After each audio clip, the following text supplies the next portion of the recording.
In Chapter 11 of FE8 with 1 durability, we board the Phantom ship, which is a brutal fog of war rout map with powerful and aggressive reinforcements and a total of 54 enemies. The convoy only has 100 slots for 1 durability weapons, so unless I'm able to one-shot enemies, there is a genuine risk of not having enough weapons to clear the map. Seth is not capable of consistently one-shotting the enemies on this map, so most of the killing duty has shifted to Duso, who I've recently trained to maximum strength. And because it is so expensive to train units, nearly all my characters are at their base level and are complete liabilities in combat. I tried the map several times deploying most of my army, but nearly every time someone gets two-shotted by Moguls or Gargoyles. I try reducing my deployment numbers, but that also doesn't work, because even Cormac easily gets swarmed and killed because of my limited offensive capabilities. So I have to leave him on the bench, but this reduces Duoso's offensive support bonuses so he can no longer one-shot enemies with iron axes, which crashes the iron axe economy and forces us to base our currency on steel axes, which are needed to one-shot bulky revenants. My final plan is to only deploy Seth,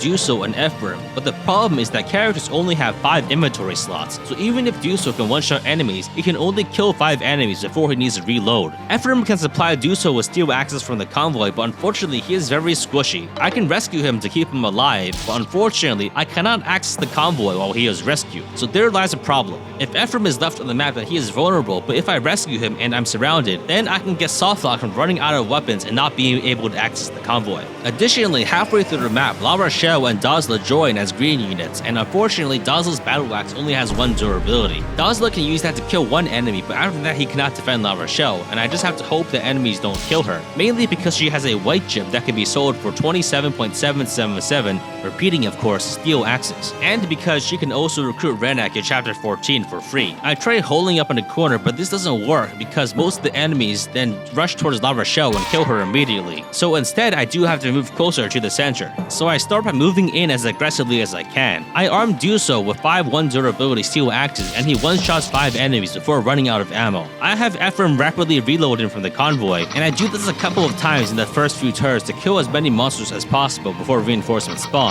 Doing this attracts enough enemies away from La Rochelle that she is able to survive. Once the Gargoyles and Moguls start moving in, I begin phase 2 of the plan, which is to exhaust enemy weapons in a formation where I can eventually access the supply. And I do this by rescuing Ephraim and moving onto the bridge, placing Seth and Duso 1 tile apart. They're both tanky enough to easily survive most of the hits on this map, so I just wait until all the enemy weapons have broken. At this point, I'm completely surrounded with no space to drop Ephraim to access the convoy. So what I do is I sneak a couple of emergency steel axes and pass them to Duso to kill an enemy to free up space. And using this space, I drop Ephraim on the map to regain convoy access. Ephraim is now safe since all the enemies are disarmed, and now I can access my full arsenal of weapons. So I pull out steel axes 5 at a time to kill every enemy on the map, 1 by 1, in the same way that illegal logging companies cut down trees, snuffing out arboreal life for carpentry gain. I'm able to clear the map at a significant cost, using up 44 steel axes and more than 60 weapons in total, for a total cost of more than 20,000 gold.